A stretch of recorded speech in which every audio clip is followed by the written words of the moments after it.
तो बंगाल के सीएम ममता बनर्जी का बयान, बीजेपी के लिए काम करने वालों का नाम सूचीबद्ध। बीजेपी ने अपने मुताबिक अधिकारी नियुक्त किए हैं। बंगाल जीतने के बाद दिल्ली पर कब्जा कर लूंगी, तो बड़ा निशाना साधा है ममता बनर्जी ने। जी हां, कहा जा सकता है भारतीय जनता पार्टी को लेकर ममता बनर्जी की तरफ से बड़ा पलटवार। मुझे सत्ता नहीं चाहिए, बीजेपी का विनाश चाहिए। ममता बनर्जी ने ये कल सभा को संबोधित करते हुए कहा कि बीजेपी ने अपने मुताबिक यहां पर अधिकारी नियुक्त किए हैं और मुझे सत्ता नहीं, बीजेपी का विनाश चाहिए।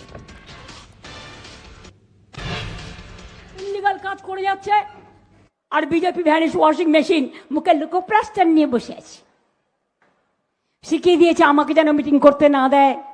আর কি কি করবে ভাই? আর যারা বিজেপি বেশি দালালি করছে সব কটার নাম লেখা আছে, একেবারে এ টু জেড, কার কোথায় বাড়ি।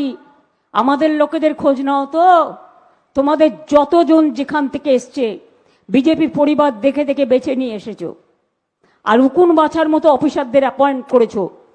মনে রেখো, কোনো তোমাদের ক্ষমতা নেই আমাদের পরাস্ত করবার, এটা জেনে রেখো।